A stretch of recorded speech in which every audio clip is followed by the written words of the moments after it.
Good evening. My name is Cindy Person. I am legal counsel for Keep It Green Advocacy. We are a public interest law firm that often represents folks who speak at public meetings. This evening at County Council, there was the final vote on a proposed ordinance number 2243, and we expressed our opinion that there are grave constitutional concerns about that. It's a 3-page document that is single-spaced, so there's lots of language that we think impinges on the First Amendment and the Due Process Clause. And as far as I understand, the ordinance was just passed and will be implemented at some point in the near future. So we're exploring our options. Thank you.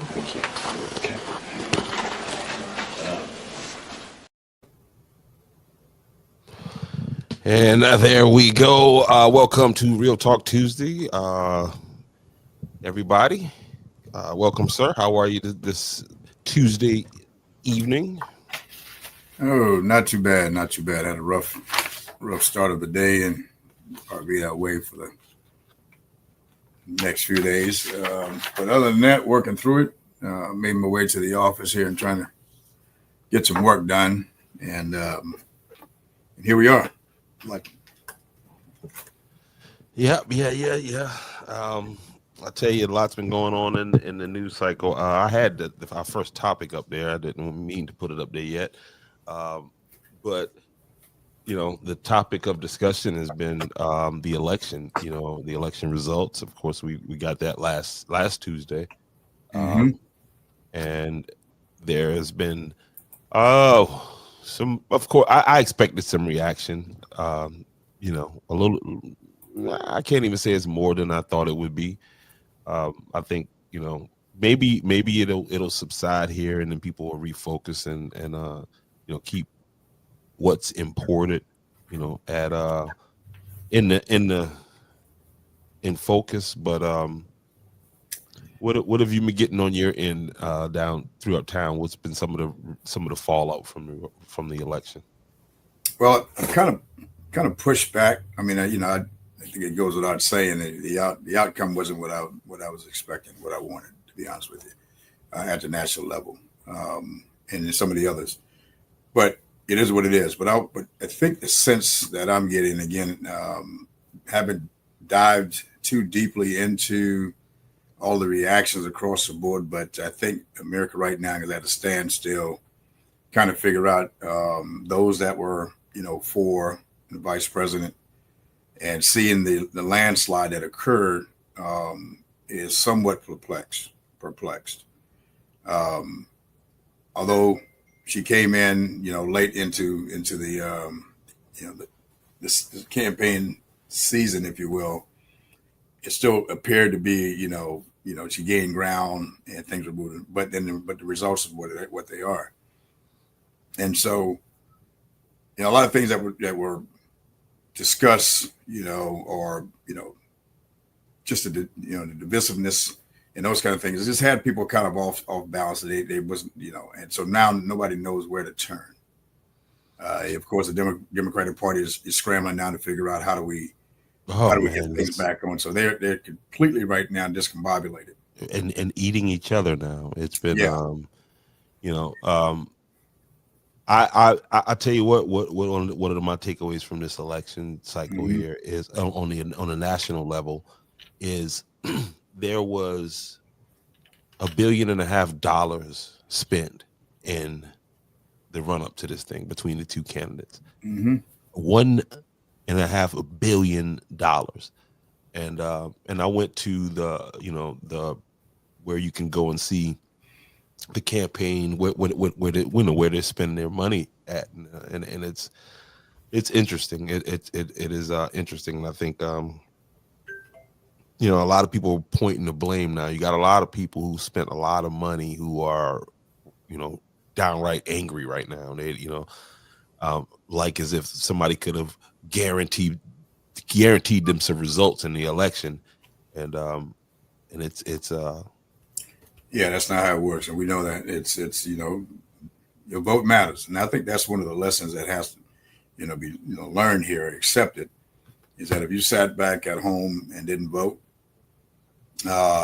or if you wasn't aware, you got inside that booth and didn't fully understand because there was a lot of information to absorb in a short period of time. Yep. That may have confused the average voter, especially for when the new voters. It was a lot, even down at our level here. Mm-hmm. Referendums we had, all these other legislative pieces of work that they wanted to get approved. Yeah, I think frankly it confused folks. And I've been in the booth, a few times, and I had to, really carefully go back and make sure that what I was voting for was actually,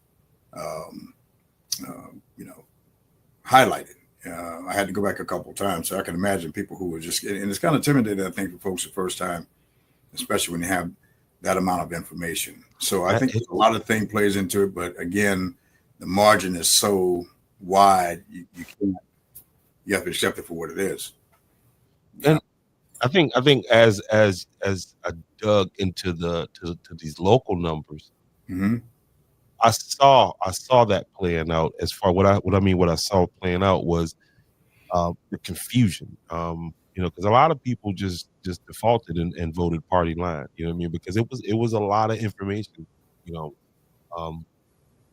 And again, if you aren't the type of person that's just up on your local politics or your national politics, it's just, and like you said with the referendum, that was a lot to take in.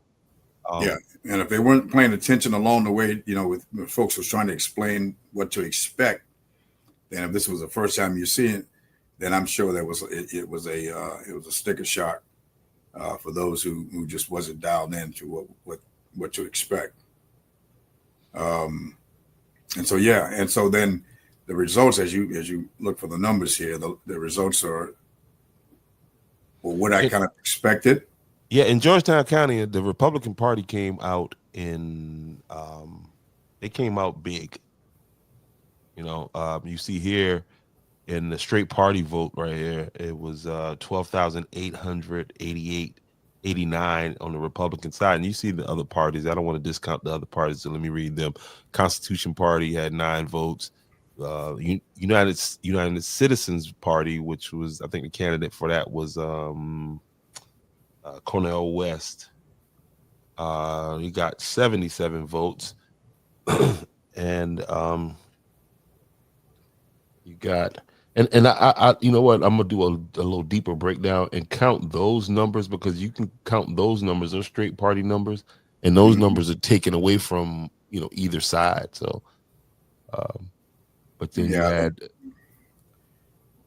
but go ahead. And I don't, and again, I'm not an expert on reading these kind of things, but it seems like everybody wants to have their own separate identity. Everybody has a party within the party, and then it's just it just divides, and I guess it's okay because again, the two dominant parties were always probably going to prevail, one or the other. But you can see, as you said, when you start to add the numbers up, one of these parties probably could have used it had the race been a little bit closer. Again, at the national level. Yeah. Mm-hmm. So, and here's the breakdown from on the presidential race in Georgetown County by, as you can see there, by the colors.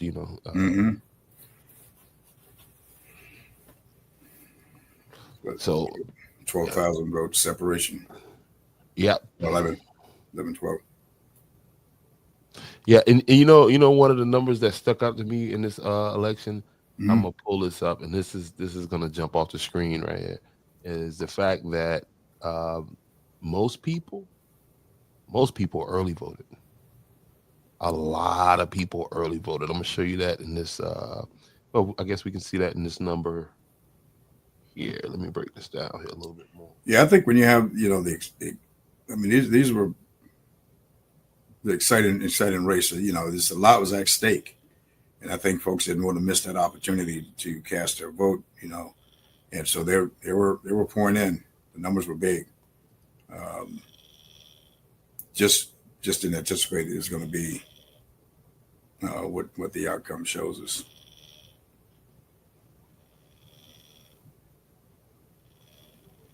What is that noise? I don't even hear it. So it's on my end. I don't know what Mhm. maybe it's coming out on my phone here.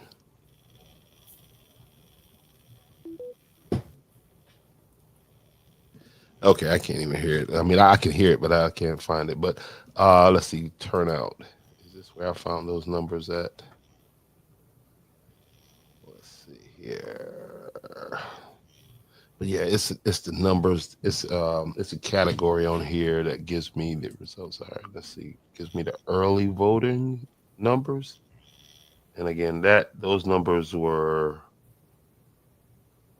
people again with so much people wanted to be a part of this race, and they got their votes in early. Like, let me go ahead and cast my vote before somebody take it from me. Yeah, just not enough. And I can't recall how many votes were left on the table in South Carolina. About 500,000. 500,000. Yeah. As a matter of fact, it's consistent with that Was it number. 14 million across the country? I'm not sure about across the country, but that number stuck out to me because when the Democratic chair for Williamsburg County, Ms. Wilson, was on, she broke down how she broke that number down where that number consistently did not it did not come out. Did not come out. Where's this thing at in the early voting? Precinct reporting. Well, anyway, but let's look at some of the sheriff's numbers. That's some interesting. That's really our focus too. Is what are the impact? And I think that's one thing. Hopefully, we learn or will learn here is that the immediate impact on the people on regardless of where you are is from that county down to the municipality in terms of what change can have an immediate impact on your life. And so you would expect that you would have had a greater turnout for those candidates, but the numbers just doesn't support that. No, and I'm not a fan of party line voting. I'm just not a fan of that because, and the reason why I'll give you an example here. Take for example, okay, you see here. Sheriff Carter Weaver, of course, won over Burt Adams, right? And so Mr. Adams, again, unless somebody can tell me that he did come to Andrews, he took the vote in Andrews without even showing up in Andrews. Like, I'd bet and probably win a lot of money of the people who voted for him that could tell me anything about him. If I. Well, yeah, I agree with you, but I think you will see that on both sides where people is just party line. No one, you would be hard pressed to find many that went down and select a candidate they thought was best for that job. Yeah, and so you will see as we look through these numbers outside of Andrews, which is the west side of Andrews, outside of the town limit, and then the actually north and south of the north and south side. My bad. North and south of north of Gateway Road, and then south of Myrtle is what's considered, and I think some other areas considered outside. Yeah, and to your point, those numbers, when you look at straight party voting, the Republicans came out in a larger number and voted, straight Republican at a larger clip than Democrats did. Yeah, and so then again, something that that party is going to have to address early on. So right now, if you're going to make a difference at the midterm, you need to be on it right now and getting people registered and keeping this fresh in mind that you lost. It's an embarrassing defeat that you suffered. So start your campaign now in terms of getting people registered to vote and focus on, gaining some of these seats back in at the midterm election. because there's a lot of votes that was, like you said, still on the table in these areas where if Burt Adams had run a campaign where he got out and got to, you know, in the streets like Mr. Cooper did. You know, Yeah, I didn't understand that strategy.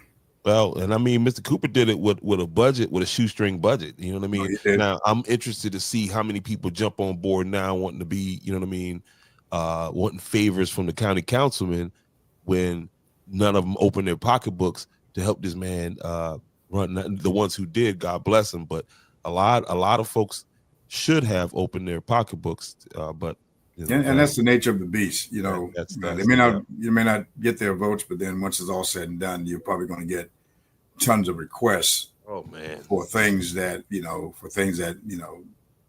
they want.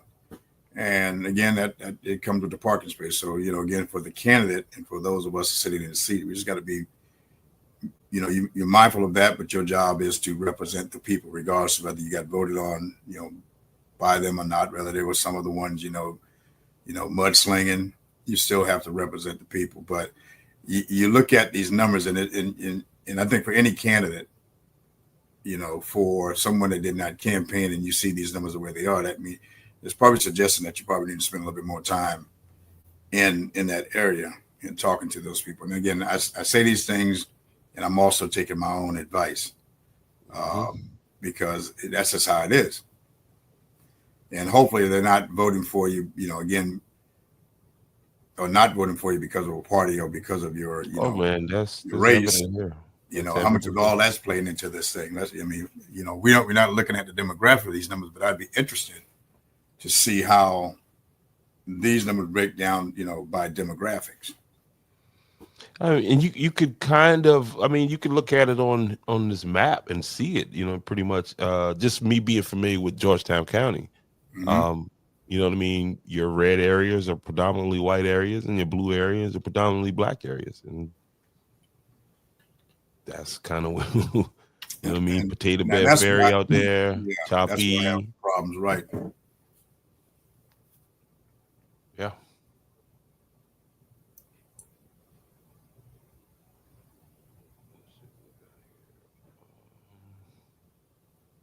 What about yeah, so Adam, I mean, Mr. Adams, he just I didn't see him. I saw him once on the video, and I saw a couple signs throughout the area, but not many at all. So I don't know if he was just not at all. But and you know, that's a referendum on the current sheriff right there. I mean, here's a guy who, for all intents and purposes, did not. He put a couple videos out. He may have had a sign up here and then. He kept talking about Georgetown. So this should give somebody who was thinking, man, I could probably run. Yes, you probably could have won, because these numbers right here, given Mr. Adams's effort, he shouldn't have been this close. And that's my opinion. Based on his effort, you're absolutely right. You know, yeah, he shouldn't have been this close. And again, had he put, you know, and this is all my opinion, you know, based on me working with campaigns and doing it. But had he put the groundwork in, he would have made, you know, a bigger splash than this. So, but I mean, I think that's just, you know, that's an indictment on the sheriff, on the thing. Had another race that didn't go quite the way, you know, I thought it should go, with the school district. Okay. And again, another area that, you know, they needed to be voters needed to be mindful of on, you know, because it wasn't, even if you voted straight party line, you would have missed it. And I really believe that happened a lot, just based on the vote total, the numbers.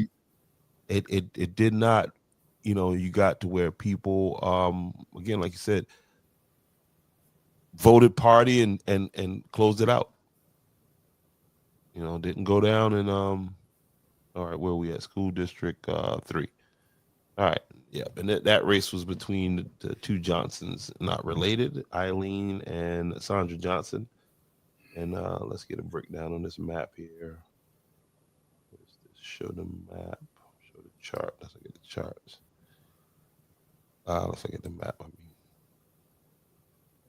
All right, and there we go.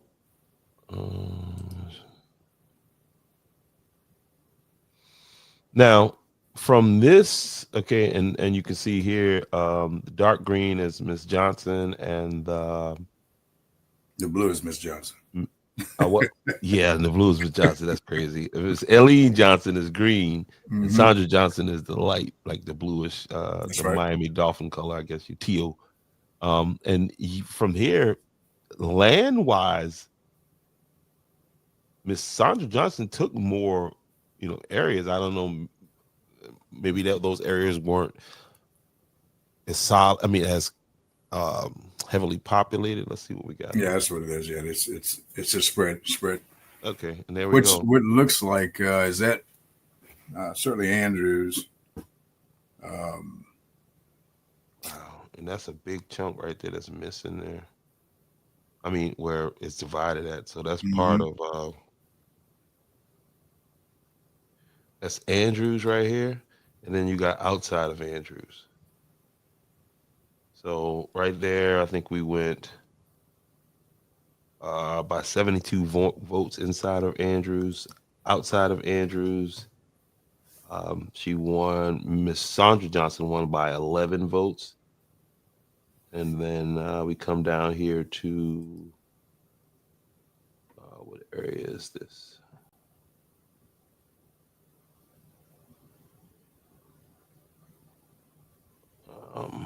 Is that Osita? I think that's Osita. Yeah.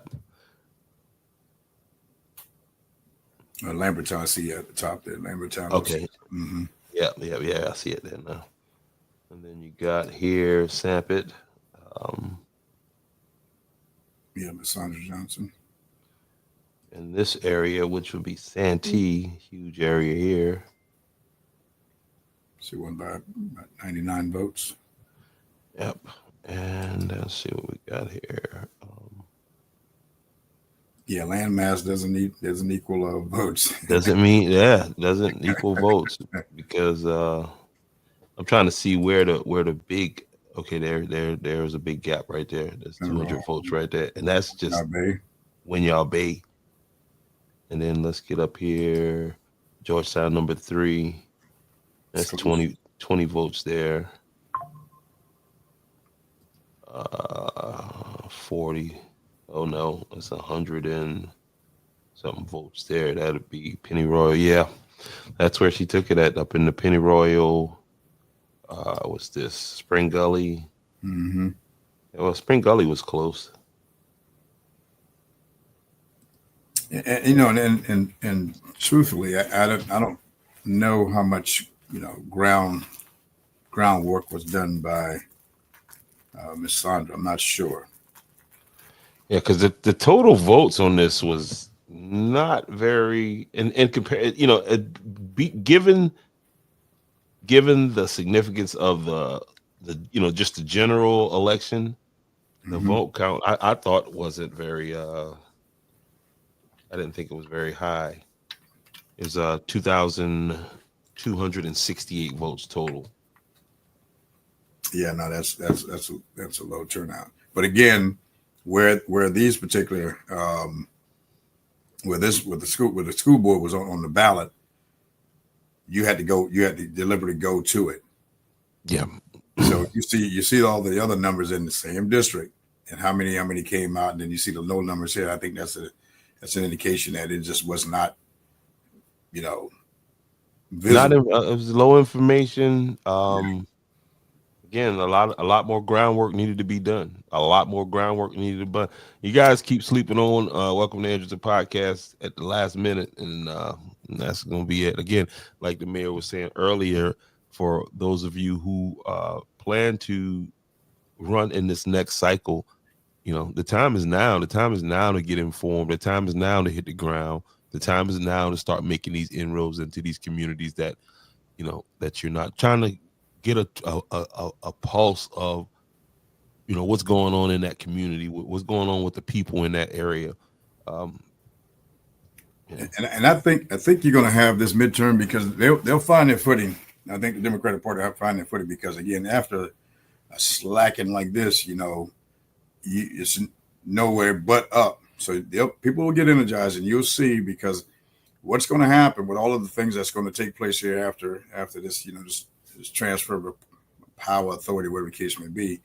They're going to start to see the things that I believe that was clearly written in this project 2025 going to be starting to come alive, and those things that the promises that were made along the campaign they're going to start happening, and it's going to have an impact that these people wasn't expecting. And I believe that you will see a major shift in 2 years at the national level in terms of because, and I'm sure it'll be decided here soon, it could be all power, all authority is going to rest in the Republicans' hand. Yeah, because they took the the White House, they took the Senate, they took the House. Has a decision been made on the House? That hasn't been made yet, but yeah. And so you have this conversation now ongoing about the Supreme Court. One of the two of them. Yeah, two of them going to be retiring. So that's going to be real interesting here because names are being floating around. The vice president may be nominated as one, and I'm sure the Republicans don't want that to happen for her to become a Supreme Supreme Court judge. And so a lot of things that are still kind of out there in the balance that we need to stay alert to, but it's going to be interesting to see how things happen because again, we understand, the president-elect, he makes decisions right away.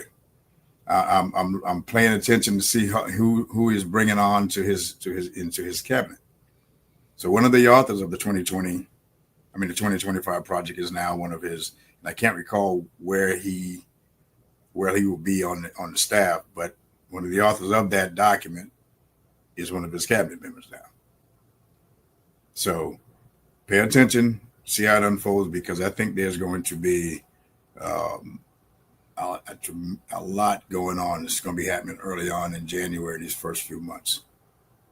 And you'll see how that now ignites the other party, and then how the supporters respond to it, whether it has that immediate impact they're looking for or it's totally different. So it'd be interesting. And I don't think it's, again, the country does not need to be ruled or governed by one party. It's not supposed to be that way. But that's what we voted for, and that's where we are.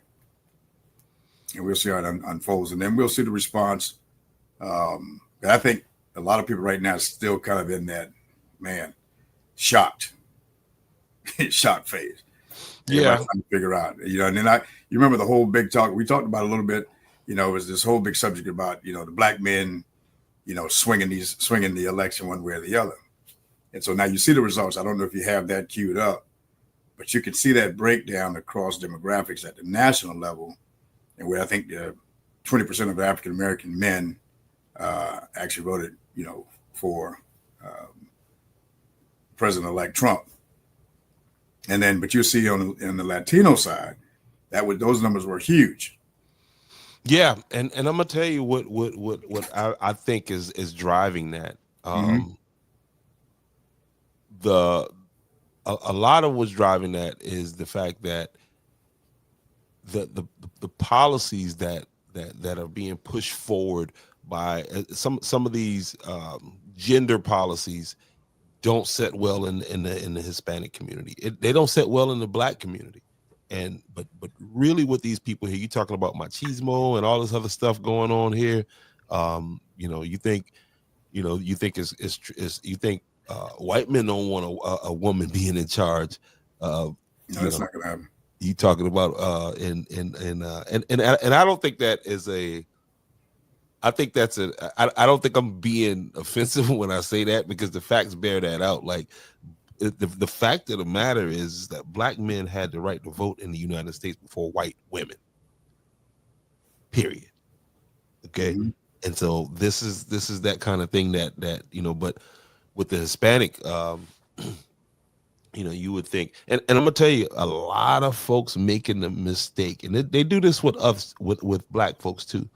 They like to lump us in with the criminal. They're like, well, Trump did criminal reform. Well, everybody ain't a damn criminal. You know what I mean? No, And no. so they think that every Hispanic sympathizes with the illegal immigration. The immigration thing. They really they could be they are so far from that. You know what I mean? So far off in that thinking. But I think a couple of those things were kind of factors in why that number, because that number grew from 2016. So it's something that the Democratic Party really has to focus on. Is like, okay, well, what is it that's pushing these people, this far, this over to the right? Yeah, and I think the other thing that, and I don't know if we get having a whole lot of conversations about it, is that you look at, I think the character of the candidates were pushed aside. So it really boiled down to economics and immigration, in my opinion. And so then when you're the incumbent, it's going to be a little bit harder because you're not going to get everything, all things right. So so the candidate comes along and say, hey, I can do this better without having proven that, and you say the right things and you say it enough, then that's where voters go, and that's why they spend so much money to go down with that message. So then, and I think the thing that has people wondering where the country is that when you can have all these things, again, character matters, and trust, honesty matters to America. That's kind of our backbone. But and I think it was former First Lady of the House says this candidate can be lawless while this candidate has to be flawless. And I think that's where people are left puzzled, is that how can we choose this over this because of that? Because would you allow someone with a string of flaws enter in your home and marry your daughter? Those kind of things are what people really think about. But a lot of people believe that, hey, look, just give me my money, give me my money, and I'll deal with the rest of it. You don't have to be a man or woman of character. Yeah, the Democrats really messed up when they stayed with Joe too long. They should have went away from Joe Biden earlier. She would have had 100 days to try to pull this off, and then Joe didn't go down quietly. So there was rumbles behind the scene that he wasn't really on board with this. They were talking, it was a rumble. It's a coup. And then for Jill Biden to bust out when she went to vote, you saw her outfit. Mm-hmm. Mm-hmm. She had on that red outfit. And yeah. I was like, they signaling. So within the party, I think Kamala was fighting a lot of different things. And she was. But I think when you go back to that, if I am a felon, and everybody needs to know that you can run for an office or at least for the president as a felon. There's a loophole. That's one of them loopholes. Okay, it's written. So you don't disqualify because you're a felon. In this case, there were 34 counts, or 34 of them. And then, a whole bunch of other stuff. And that's what people who have common sense, not common sense, I take that back. It's people that see that when you look at, okay, can I trust McCleary if he has all of this going on? Or if it's this person over here who doesn't have those things, it's kind of straightforward and a good leader, who is going to represent? Because as a soldier, and we talked about this before, as a soldier, understanding what those things are, the standards that we are held to as a soldier. As a commander, it's not a double standard. You can't have all these flaws, known flaws. You can't be someone who has had, sexual charges brought against you and still command. If you go back and look at any commander that has one allegation, you're an investigator. If you enter into an investigation, United States Army as an officer for sexual harassment, sexual abuse, any of those things, you're immediately pulled out of command.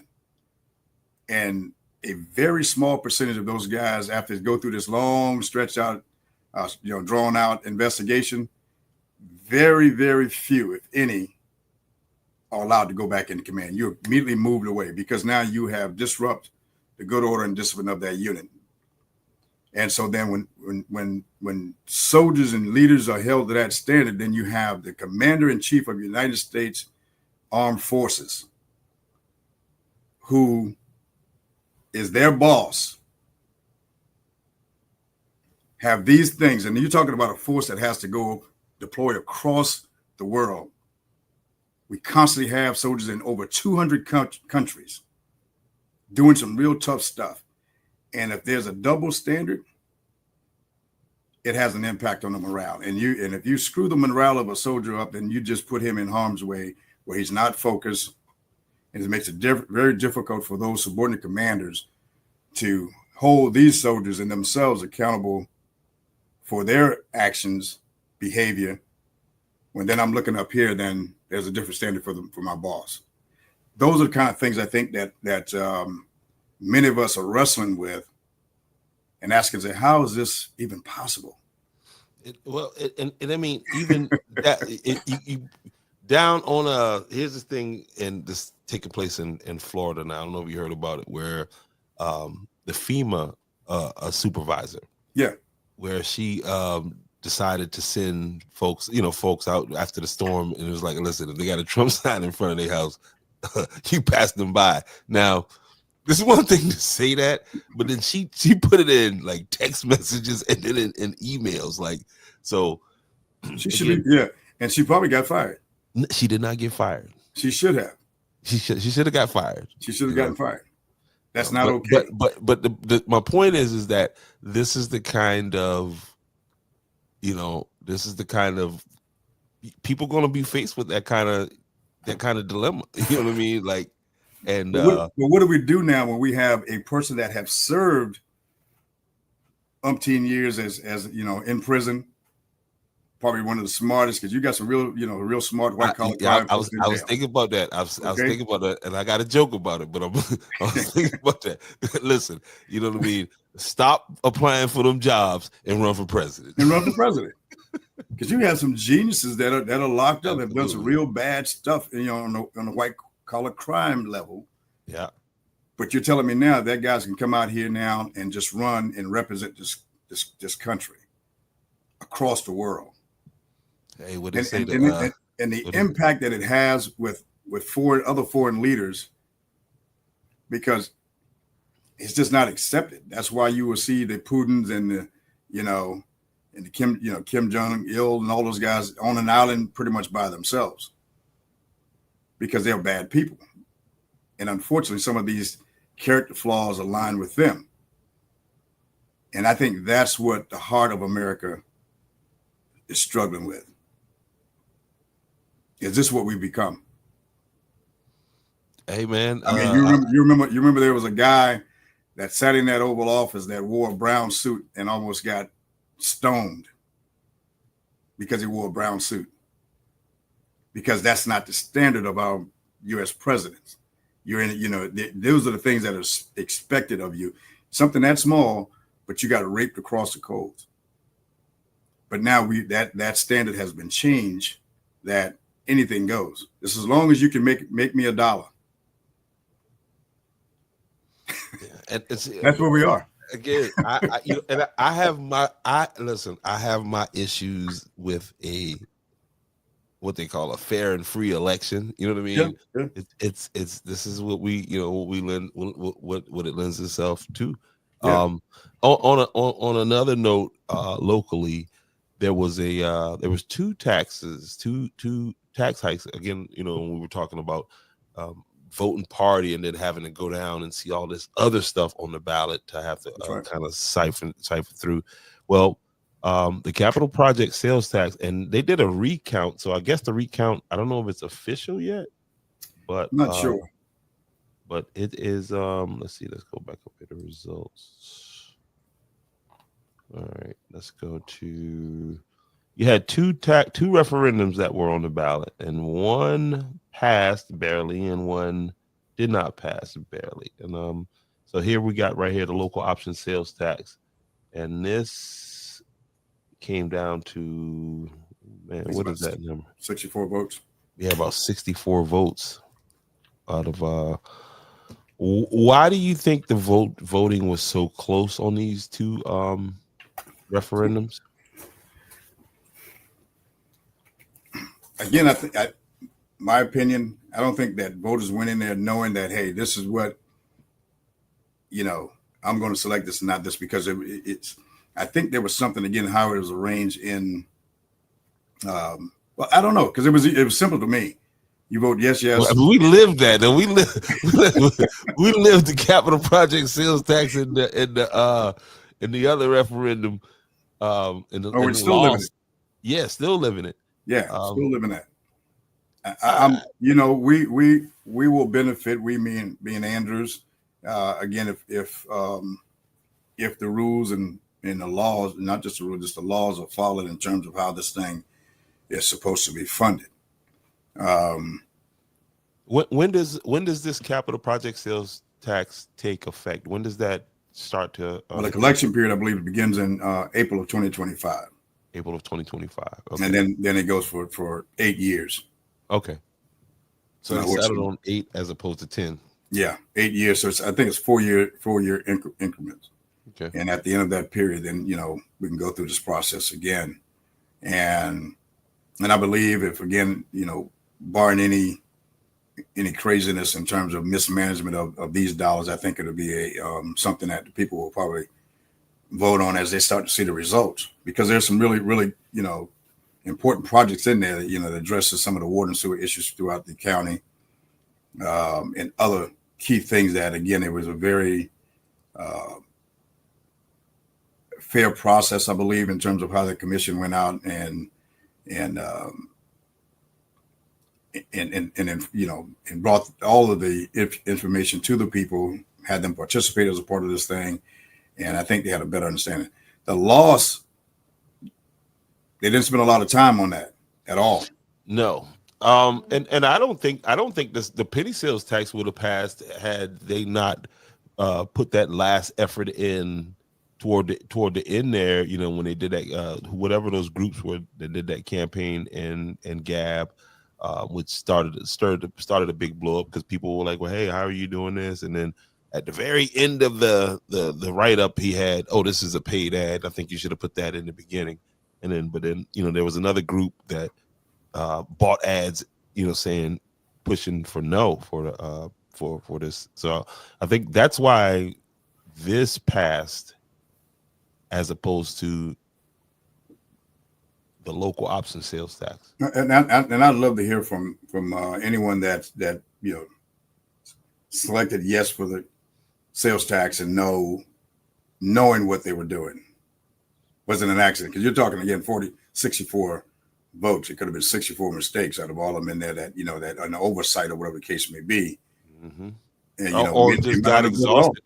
Exhausted at the end of that, and once you done did all this checking, then you get here now, this big thing pop up, and I got to read through this whole thing here I don't believe it was deliberate. To be honest with you, I don't believe it was a deliberate selection of this and not that that happened. So it'd be interesting to hear from any voter that says, yes, I selected this one and not this one, and here's the reason. Hopefully we can find somebody to have that conversation with. Because what it really does, again, for those property, it would have benefited the property owners. So if you're not a property owner, then theoretically you don't get anything out of it. And 71% of those dollars were coming back to the property owners, and 29% go to county for their use. Which, again, I think the other mistake there too. They didn't lay out what has anybody heard of a plan what they were going to do with that 29%? No. And we're talking, $29 million. 30 million. Mm-hmm. $30 million over this time period. That would have just been there for their discretion. And I think it probably would have helped their cause had they had a plan, just like the deliberate process they went through for the sales tax. Here are the projects. Here's the money, Well, that allocated for it. loss now. Remember that loss kind of they kind of pulled that out of their rear when they got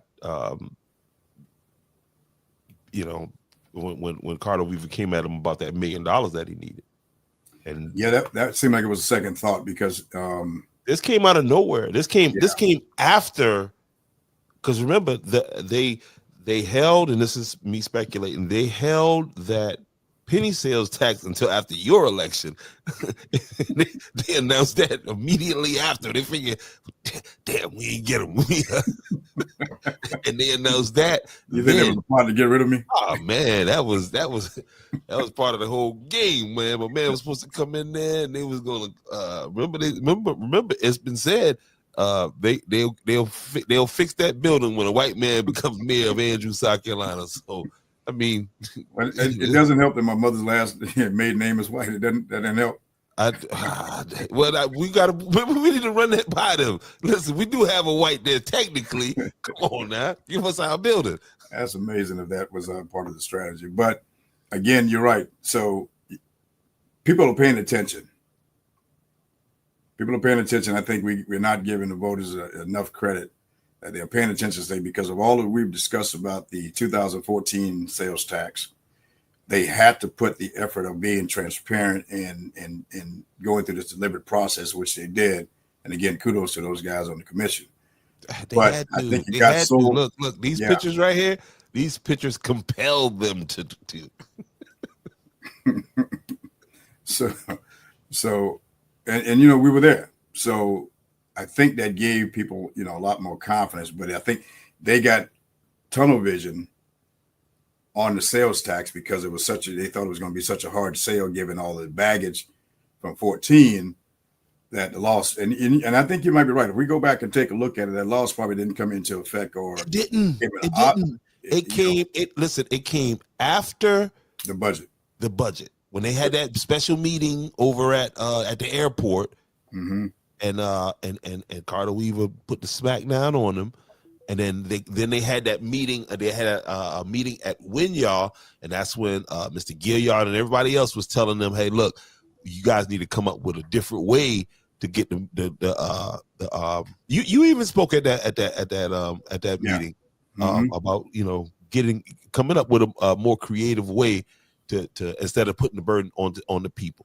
Yeah, because the people. Yeah, because it was already. I mean, they were at the point in the budget to actually prove it. I think they were probably at the second reading, and there was the millage rate was already at 50%. Mm-hmm. And as you stated, when the sheriff addressed the council that night, then the next thing we heard that now the millage is going to double because they needed to get this $1 million plus whatever it is that the sheriff had laid out, and this is where he was short. And he hadn't had, they hadn't had an increase. I'm thinking 2007. I could be mistaken, but they were operating basically. He was saying they were operating on numbers from 10 years ago or something like that. Yeah, and so when you do your homework and you can lay it out, and if the decision makers haven't done theirs, then your pitch gonna sound really, really convincing. Mm-hmm. And now you're at a point where you got to get this budget set within a narrow time frame from this point. Then you make knee-jerk reactions and decisions. Let's go ahead and double the millage rate. Yep. Yeah, and I don't. I mean, to me, it was stupid to say, okay, well, let's do 2 taxes. That was, and I think they thought, well, you know what, we'll the energy for one will just pull the other one along. It would just, depending on the voters, just say yes. Yeah, yes. But I think in this particular case, the voters were in tune. No doubt. Shout out to them 64. Yeah, and they were watching, and I just didn't. It wasn't enough emphasis placed on this thing. Again, I think to your point, there was probably some assumption that if this goes, so would and then they had the signs out saying vote yes. Yep. Vote yes. Didn't resonate with the voters, and here we are. Yep, right here we got the capital project sales tax, and again that got to keep them guys, keep them honest, and things should be, that's be a big chunk of money for the town of Andrews when it comes to dealing with its infrastructure. Yeah, well, and we didn't ask for a lot. We really went in bare bone. Here's what we need, because again, we understand that there was a high demand for a lot of important stuff across the county, especially in the Sanford, Santee, Plantersville, Dunbar area, where there is no, the infrastructure in terms of water and sewers is not there. And so we understand it has to be. So we came in, we did our due diligence in terms of laying out our projects, which, was recognized as we presented it through the commission, and just asked for those things that were critical. And then we looked for other resources to meet the other demands that we have regarding water and sewer needs. And so that's working out for us. And I think we ended up 4 and 5 and 12 or something like that. And I think for the people of Sanford, and this is for the new what they call them, councilman elect. Mm-hmm. There's money. There's going to be money in there collected right now. I think is the time to go ahead and start. Over in Sanford, figuring out what to do when this money is available. So when that comes along, when that time comes along, you need to have that work done on the front end so that you don't get passed over because you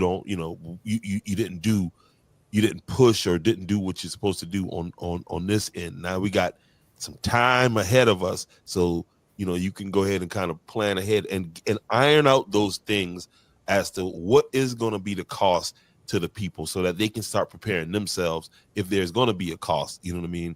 At the end of this deal. Yeah, and you can kind of do the math. Best guess, if the collection starts April of 2025, and then from April to April, that should be $10 million, right? So then you look at the projects and how they're prioritized, then those are the things that should be addressed. Now, the challenge is going to be, I think, is that now you're talking about procurement, that having that staff to now begin to do the work, for the bids and all, the whole contracting thing. Mm-hmm. Is that going to overwhelm the county's, procurement office? Where there's help coming in for these people that are now putting these contracts together and doing this kind of business, so it's a heck of a lot of work to be done once this on the ground. And that's it. SAMP is good about that, and again, they just need marching orders now and there, and so again, I think this is a real opportunity for them to see some of that stuff as far as sewer, is concerned, because again, I am for the capital project sales tax. I'm just a little sketchy about the folks who are handling it, and that'll be your Georgetown County Council. Again, now in this process, we weren't there. I wasn't there in 2014. Wasn't there. Came to the game late and saw what was going on. In this case, somebody needs to, we need to get a regular update as to what that money is, and because I'm sure it should be a public thing, as hey, to this point, here's what's been collected from the and keep that again, because that can give you an idea. Okay, well, if we got 100 million, or well, we got 30 million right now, that's going to take that project, and you can really start to say make these things happen. Just don't sit back and wait until the last minutes, because again, there's going to be some more money needed up front to do this work, and now you need to figure out where that's going to come from. And then the other thing, in which again I have to dig into the guidelines, will they attempt to do multiple projects simultaneous without having all of the funding available? So this managing these things is going to be critical. That's where the work. I would with me. They better do exactly what they're supposed to do. Finish one, fully fund it, complete it. However the document says it to do it, and then move on, based on the history of 2014. You know, And I think with this one, they, because of the work up front that has, had to be done, the analysis, and then you're getting their best guess, a lot more went into getting closer to what it will cost versus what happened in 14. And then they added, of course, they got the cost set aside for any increase as things go along, because again, it's going to be much more expensive than what we anticipated in 2024 if my project, is going to be up in 2028. So they kind of, I think they did the best to plan for that. But excuse me, we'll see, and we'll see. Again, the things that's driven at the top, the cost of doing business, the cost of material, contractors available, as it competes with other large pots of money for infrastructure that's going on. You're going to run out of contractors. Yeah, that's project managers. That's an issue right now, right? You can't find contractors to take the bids. Right. So it's going to be very, very interesting, and it can be done, but they're going to have to hire more. And in fact, it may start to look for some of the talent that's coming out of the IP, and in this huge shock that's IP now closing down, and all of these folks are out of. I'm sure there's some expertise that are in that can be now. Is the town? Do you guys have any available position for maybe possibly for some of those folks?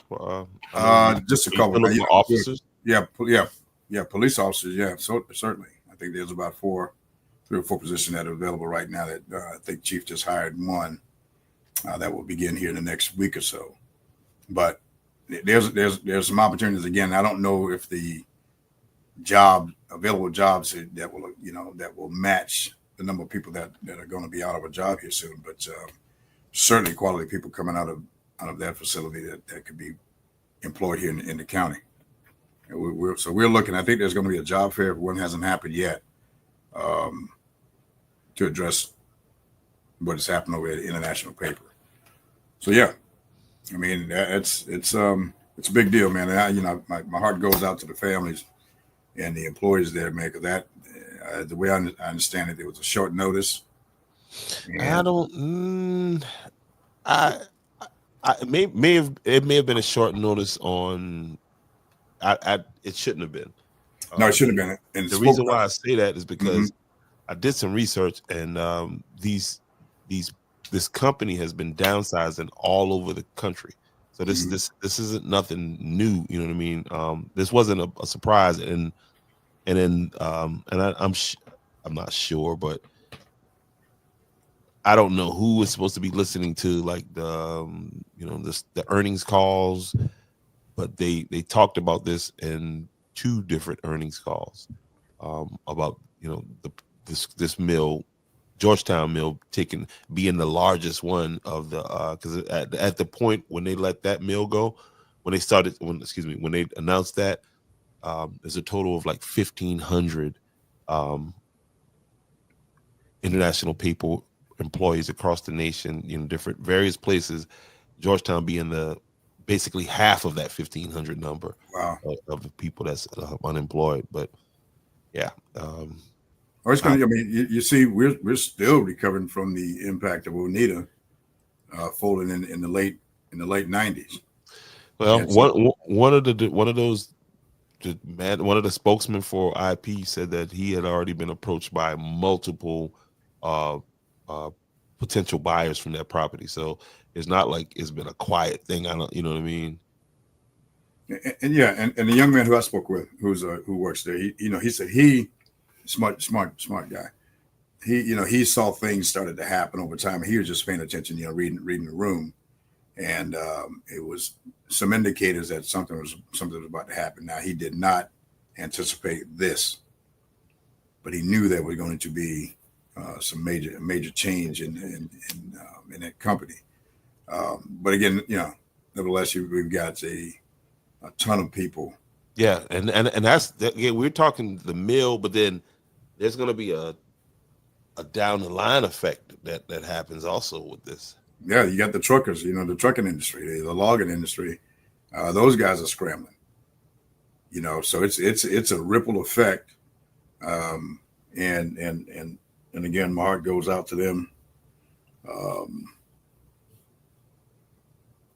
Teen Zone. Yeah, I've been talking to Pat about potential teen zone right there in your town. There, we'll drop that on you Friday or Saturday. Okay. All right. Yeah. Sounds like a winner. Anything for our kids, man.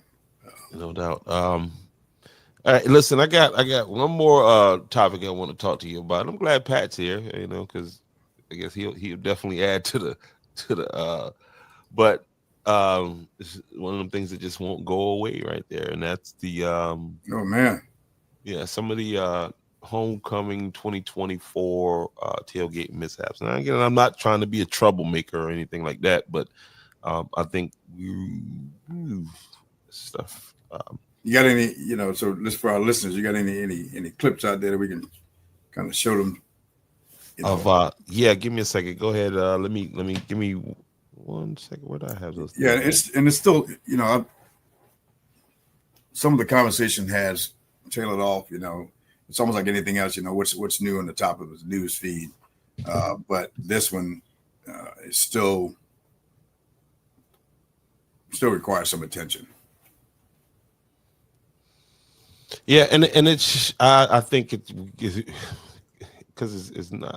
I mean, I think it can be ironed out, whatever the issues are or were. And here's my position. And I've spoken to some of the the other spokespeople or person of the community. I don't think under any circumstances that this thing should be moved.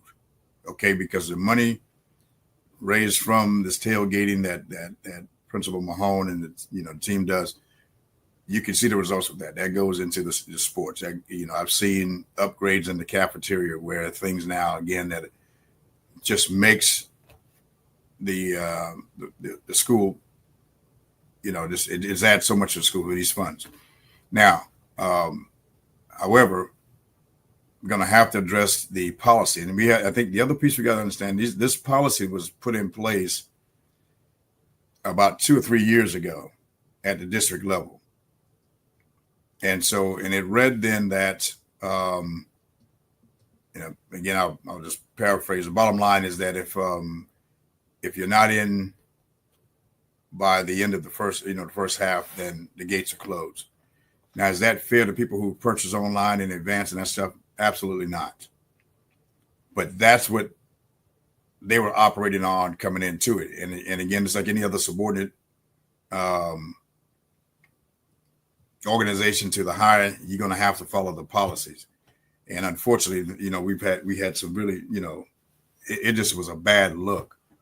But now, after speaking to the leadership at both levels, they are all meeting to figure out how to resolve this thing here in the future. Because again, it's a good thing. It's some don't want it. And I just think it's we should not take this money out of the hands. We can make there she is. Peggy, I got your pictures, obviously. One and only. I'm just going through these right now. Peggy was ready, man. Hey, she was front and center on that stage doing the live performance. Oh man. No, and nobody challenged her. That's what I'm just saying. No one took her in the good knees challenge. But Peggy's going to be the light of the party, man. She's a fun lady and always a part of what's going on the positive side. But so back to this. So there's some things to be worked out. I ask everybody just to be patient. Find the rep who's going to go in and talk to the leadership and express their concerns, as opposed to off the cuff saying we're not going to support the school because it's still our school. We're still alumni. We have a voice. We just need to get in there and have this conversation with the leadership at both and I keep wanting to call the high school a battalion as opposed to, I'm thinking brigade, the district, and battalion. So bear with me. Homecoming should be welcoming. Staff runs people. His attitude. 200, 300 people that bought tickets and couldn't get in. Yeah, and this is the first time I've seen these numbers. I haven't seen those, but if that, that's huge. that's huge. And now, and I'm not a part of the decision making down there, obviously. I mean, but as we look around some of the other schools and how they, I think King Street was like a few $100s to tailgate and that kind of business. But if the money is going back in, if you look at your class, my class, we probably average about 25 or 30 people that comes to our tailgate. So you take that and break that down. Everybody share the cost, and we could probably, help the school even more. Again, than we're doing now, but it has to be done right. So we have to get to the things that Pat's talking about here. We got to resolve those issues right now, because people are still. And from anybody that's listening from the school side, it's just I would recommend, again, just signage, like if you're not in by halftime, you can't, you don't get in. It's just that I think that was the biggest thing, was that people were just kind of caught off guard by by that being it's like refugees. It's crazy. And on that impact, I don't like I was thinking about that, and I was looking at it from the sky, actually, and I don't know where else they would put the people. Now I would say that back entrance should be allowed to for exit, for egress, whatever you want to call it. But yeah, and I think for safety, as to his point, for safety purposes, we should be, because these things are getting larger and larger every year. And so then if we don't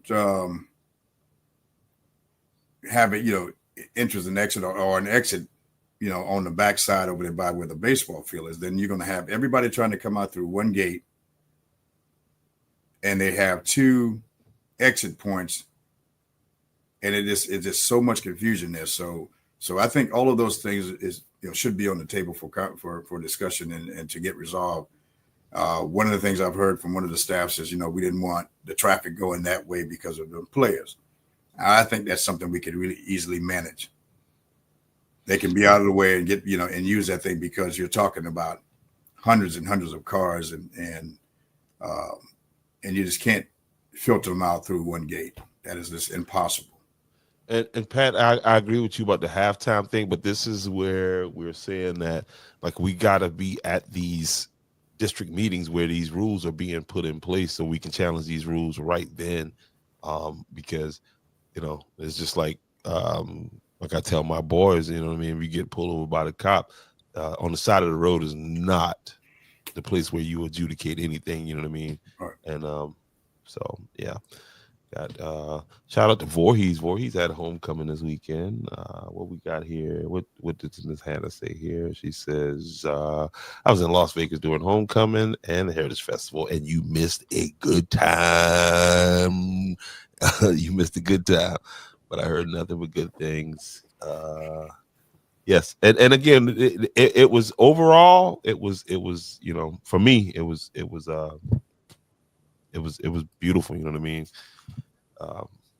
And we can always improve. And, one thing will change. I know a lot of folks gave, was complimentary on how well the streets were cleaned the next morning. Well, that was it was the same men and women with the public works and myself, an administrator, out there at about 4:00 cleaning this thing up. We have to get more. Well, first of all, let's put the trash in the trash can. I mean, there were trash all over the place. We can't leave it like that, guys. That is, that's something we can do better. And let me say this. Here's the big reason why, because the mayor said it earlier. Everybody don't want you to have that tailgate, and you best believe they don't want you to have the Heritage Festival. They don't want you to have any of that. Some people don't. I mean, they'll be okay, but we got to help out our mayor, right? When we have these events and things like that, which we don't have it all the time, but we need to have his back. And as far as, like he's saying, with the cleanup, the mayor shouldn't be out 3-4 o'clock in the morning picking up the mayor, the town administrator, the other parts of the staff. You know, when you know, here's a situation that's created for you to make thousands of dollars. You feel what I'm saying? You can make thousands of dollars in one weekend, and the least you can do is clean up behind yourself. Yeah, and shout out to Mr. Cornell Green. He does a lot of that too on that end, and so but again, if we can all team up together, we're going to have more trash cans dispersed throughout the area, and we're gonna you know, require others to agree to clean up so we can again help speed this process up, because it is absolutely exhausting. And it takes several days to recover from that thing, because we're trying to put together a good festival for everyone. And again, it grows. I was a little concerned about the number of cars out there, because it just overtook the town. And so sometimes you can grow faster than your bones will allow you, and then things don't work out. So we got to manage this thing. But overall, not a bad event, parade, tailgate, game tickets. But you know, Pat will tell it the way it is. I appreciate you, sir. Yeah, and that's the other thing. And again, because this is the Andrews Heritage Festival, not just a certain segment of the town. And so we had asked that everyone come out and be a part of it. You know, the most diverse part of it, what I see with people that comes out, is doing the gospel piece that was Angela Anderson, you know, put together for us. And that's from, you know, that was from 1 to 3. But the music is diverse. And we just want everybody to come out and have a good time. And that's what community do. Every town, city has their annual event for the community. The town doesn't make any money off of that. This is the give back to the community, for people to come out, fellowship, get to know each other, because that's part of the challenge we have across this country. Nobody talks to each other, and this is what this event is all about. And just like the Christmas parade that's coming up, that's going to be another opportunity for people to come out. And I know, yeah, we're still exhausted. So that's the intent. But you can't force people to come out and do this thing. So then it looks like it's just for a particular. And so I'll get, you know, nasty grams. Hey, could you turn the music off? And it's one day for the community. Come on out and be a part of it. It's you know, and so I hear you, but I need you to be a part of what we're trying to do in Andrews as a community. Yeah, we need that.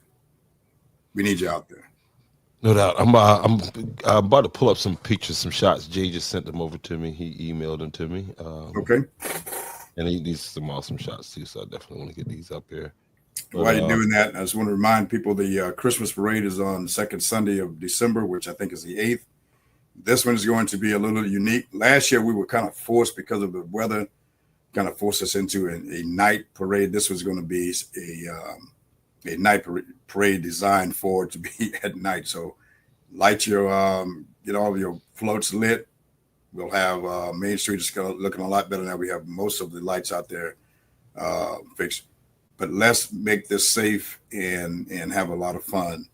So there's going to be a night parade on. Oh, hold on. Pat said they don't feel safe. Pat, who you talking about? The coffee guy? Yeah. You talking about Pat, the coffee guy? Well, I won't. No, you don't have to. I'll yeah, because that clown came into town, and again, these people don't want you to, you know, and it's not all people, but there's some. It amazes me. I've never seen someone come into a new place and be so just want to just divide everything, and always have something negative to say. Well, he's a racist, for one. I hope not, but it's just you can't do that. That is not. He is. That is not okay. He's a racist. You come be a part of the community, and if you see something that is not, just hey, look, let's talk about it.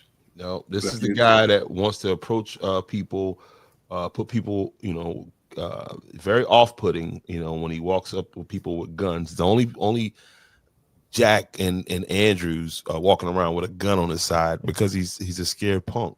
And this is me talking now. This is hold on a second. Yeah, and that's the thing. He walks around, and some people are off-put, really thrown off because they think, oh, is this guy a police officer or something? Is he with the no? And he's not. He's just he's a racist pig from Idaho who came to the town of Andrews, and he thinks he thinks black people are stupid, just from his condescending way that he talks to people. And I don't, that word racist, that's not, you know what I mean? And he's not, he's a bigot. He's a pig. That's what he is. He's a bigot. That's what he is. But there's always an opportunity to change. No.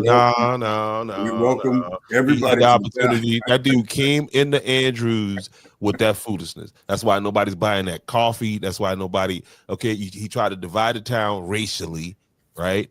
And again, he's not even from there. You know what I mean? You got white people there looking at him like, who is this clown?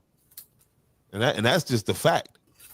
Yeah, we can't have that. That's not who we are. Andrews have never been, that kind of a town where we just, you're going to have your issues here and there, but this cannot become a divided town like this country. We're not going to prosper like that. And so, I would hope that we all, take a step back and evaluate where we are, what are we doing in the community to make it better, as opposed to dividing the community by doing the things that we're kind of discussing here. That's not who Andrews is, and that's not what we're going to become. Okay, that's just not Andrews, South Carolina. And there are plenty of other little small towns that people probably be welcome to some of those kind of things. That just Johnsonville, they can go back to Johnsonville. I'm gonna tell you that Johnsonville can take them back. You got a couple from Johnsonville, go back. Lord, so hopefully we can get there. I mean, that's the only way we grow, man. We got new businesses coming in, and they came here because they see the opportunity. In a demand for the services that they're bringing. So let's be welcoming, and let's show a different side of what people expect of us here in town. That's why we get so much pushback from county others, because they don't think we're here. We're serious about growing and uniting as a community. That's it. And they have this ability to divide us. We should not, for example, be divided on the need for an ambulance. Who's up, Jay? He said, no. My man, Jay. Hey, Hemingway, okay? Send her to Hemingway. Yeah, no, she's in Johnsonville. She said, yeah. Now, look, come on, people. We're human beings, man. So let's behave as such, and let's love your neighbor. Let's be respectful, and that's the only way we're going to grow. It's a struggle. There's the boys.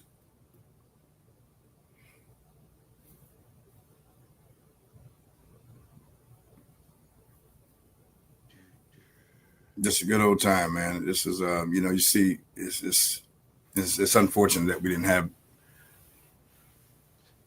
probably didn't have a whole lot of room either, huh? Any of the city councilmen there to represent the city. We did have Angie Anderson, Miss Angela Anderson. We did have, of course, the mayor pro tem was there, and of course, Miss Flaglin was there. She had a front row seat. She was in. They were enjoying. I mean, and where we have it now, we left space where people can come bring the lawn chairs, sit down, and enjoy the music. Those guys there are electrifying. So if you're looking for live in the flesh, you're looking for a super. Look at this.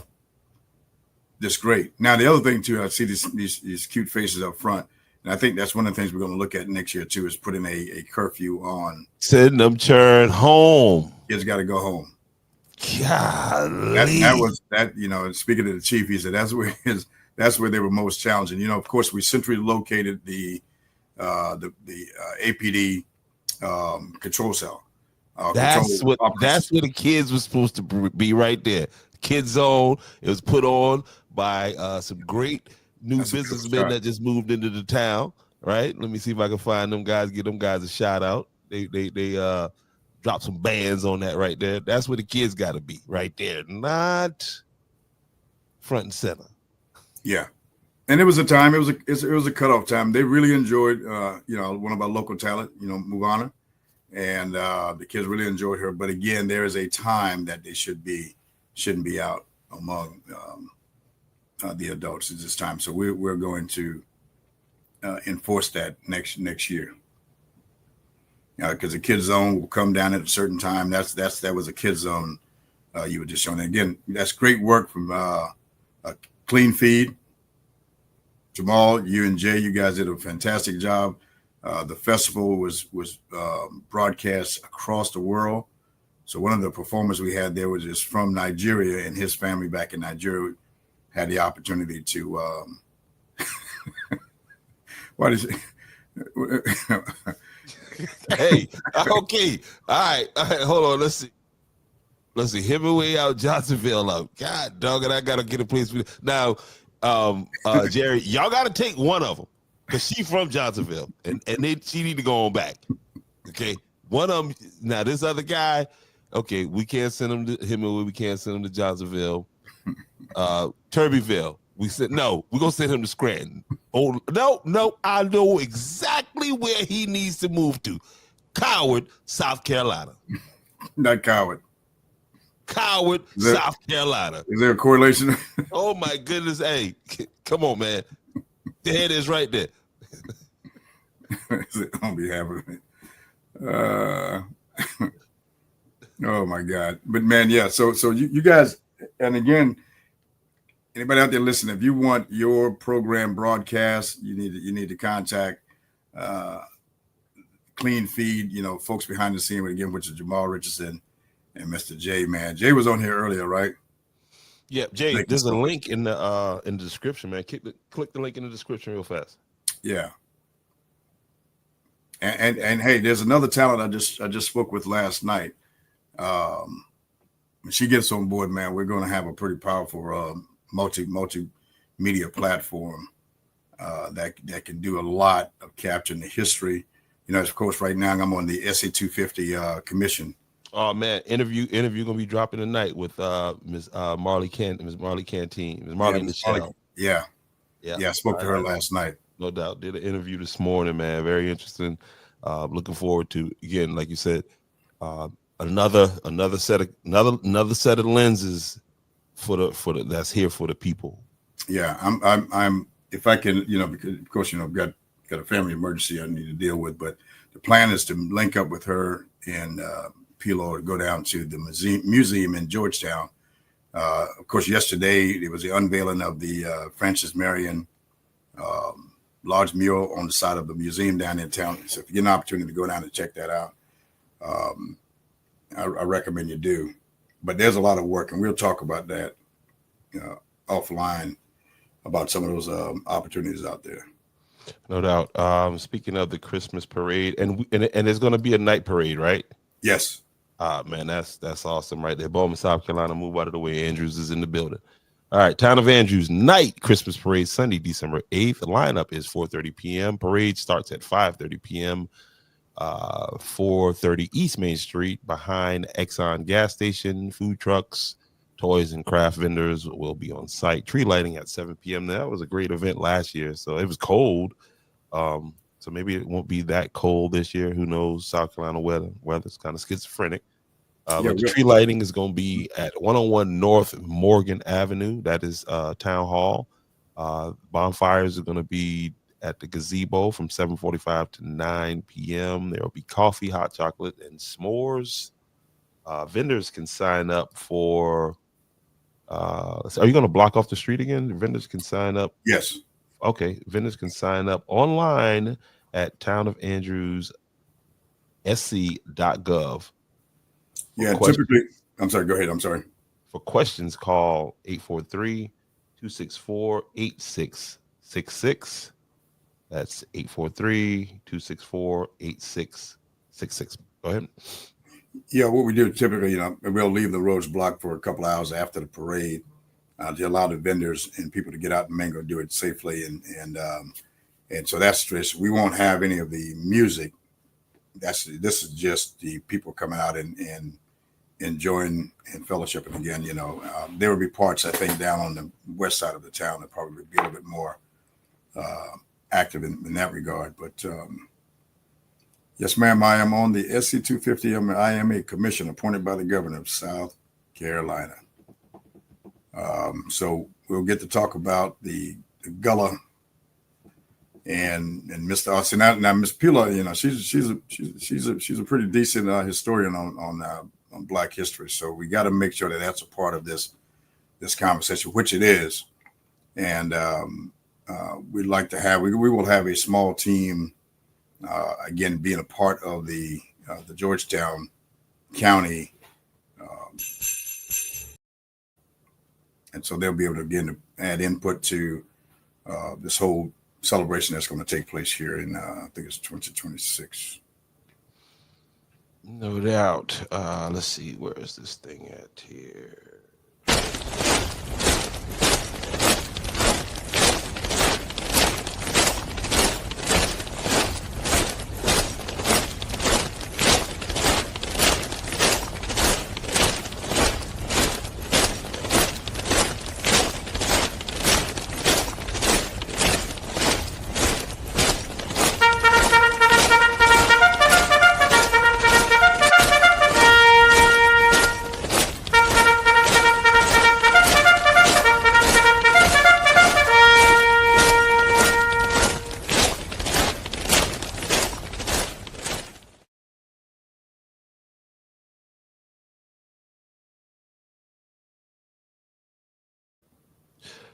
You said that there's where you were, that was in Camden? That's Camden, a beautiful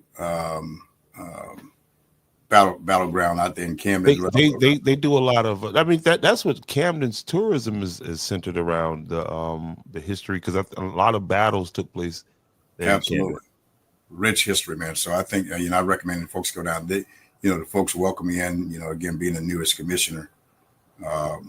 And so we had our quarterly meeting there in Camden, and again, beautiful facility, and met a lot of influential people who are certainly behind this effort to commemorate this time period. So we just need people to get involved. Don't be left out and say, I don't know what's going on, and have a lot to say after the fact. It's time now to get involved.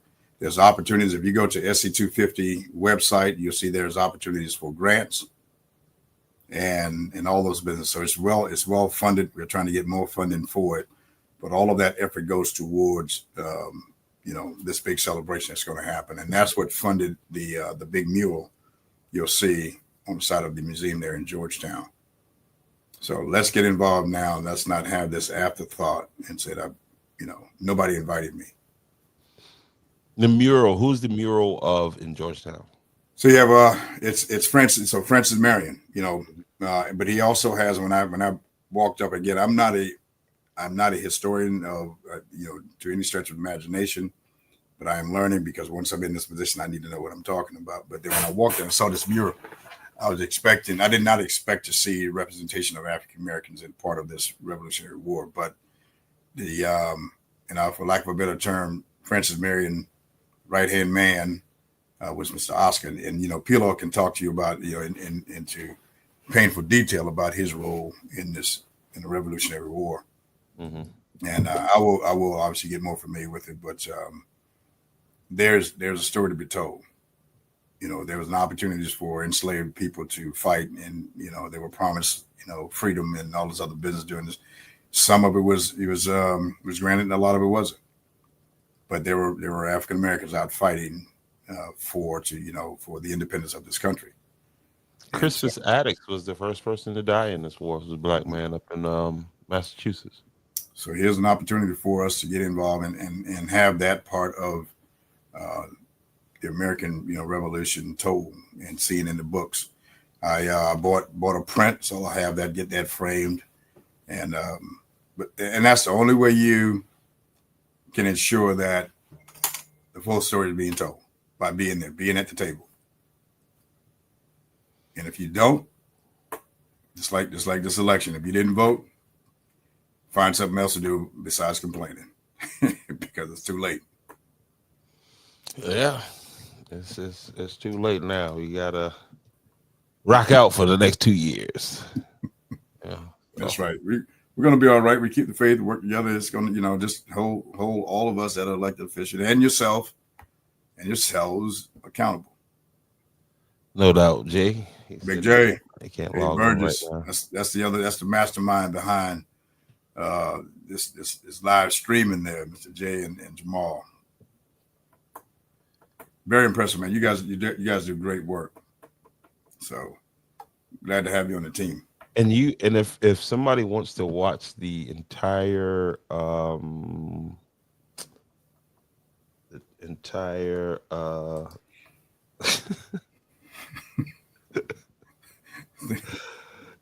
watch the entire stream of let me see where I can find that at for you. Jay, put that in the comment section, the page, the Clean Feed page on YouTube, if you could drop a link in there for me, sir. Yeah, so man, that's the topics I wanted to talk about this evening. Big topic coming up. We're going to be at East Clarendon this Friday night. Back to high school football. Playoffs kick off this weekend, this Friday. Any thoughts going into this coming game? Well, I mean, we're traveling for a reason, so we're not necessarily going up against a slouch, and so the guys have had a couple of weeks in between to get a little healthier, work on some things that we didn't get quite, and it's a 1-game season at this point. It's one game after the other. If you don't, it's over. And so I believe our guys are geared up for it. We asked for a lot of our citizens to come on out to East Clarendon and support these guys. I don't know exactly where it is. It's right off of 378 before you get into Lake City. Okay, so it's not that far. No. Okay, let's come on out and support these young men and our cheerleaders, so young men and women. Let's come on out. We have 12 seniors. This could be their last game. We don't want it to be. So let's come out and support them, man. And that's where it's at. I'll see you out there on the ground. Barring again, if I don't, I'll have to see my family situation is. I may be needed on this end, but if not, I will be in East Clarendon. In Turbyville, that's where it is. Turbyville, okay. But there's the link right there. Clean Feed, www.kleanfeed.com. Especially if you are like an event planner, weddings, we live stream weddings. We'll live stream funerals. We'll live stream anything that you want to get live stream. And we'll do the weddings. If somebody's got a wedding coming up and you especially if you got people that you want to get it to besides your guests, and then just to keep it in a real clean, professionally done way, reach out to us. We got some really good deals on weddings because something we have to be able to. And that drone shot that that you took from Rosemary all the way down to Beach. Yeah, Beach. Mm-hmm. That's probably one of my favorite. And then there was a still shot of the crowd that kind of captured a good snapshot of the entire area that was really, really, really good. But a lot, you guys, again, it's overall is great work that you've done. And we appreciate that. Hopefully, I don't know, will you be able to come out during the Christmas parade? Yeah, I don't know if we'll. I'll definitely be there. But I'll definitely be there. Yeah, I'll drone. be there to stream it. Yep. Man, that's the North Edisto River right there behind us, man. You talking about some water up here this past week? Had a major You guys had situation. you had a big leak down at your house, and it's not. See, I tell people it's not just us that struggles with these other systems. First thing somebody said, "That's St. Andrews." I started to say, "Yeah, man, they just horrible," you know. But it's like, man, y'all better get out and realize these problems are persistent. They persist all over. Yeah. All over. Yeah. Miss Hannah right there had to navigate around, make her way to Voorhees' homecoming because we had like 132 roads that were out in Oh, really? Orangeburg County. Yeah. Between Orangeburg, Bamberg. Well, maybe just in Orangeburg County, but yeah, 132 roads. Yeah, we didn't. I don't think we didn't. Well, I know we didn't get that kind of a rain, and I'm thankful for that. But you don't. You never want to see those kind of things happen anyway, because you just know the challenges that come with it. But that's why Yeah. you had the crew out there today.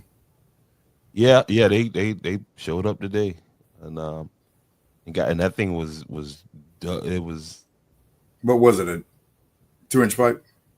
No idea.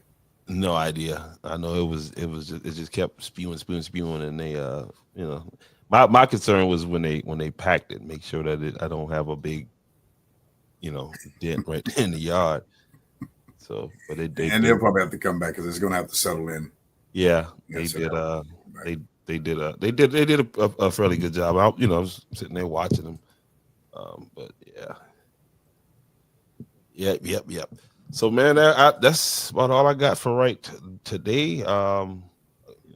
Good. I think we kind of got through some good topics. Especially with people with this election. People need to toughen up. You know what I mean? The democratic process is not always a favorable process. But No. we got a lot of work ahead of us, especially in District 3. You know what I mean? We gotta be there for Mr. Definitely got to be there for Mr. Cooper in his new job. As he learns his new position.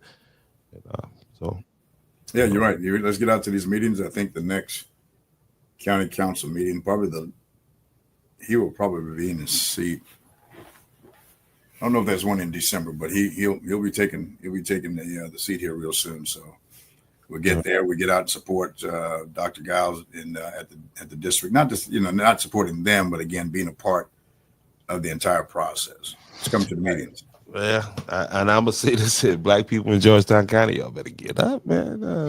Your county council has changed on you there a little bit. The complexion of it has changed a little bit, and so I know people are concerned about that kind of thing. Well, you better show your concern by showing up.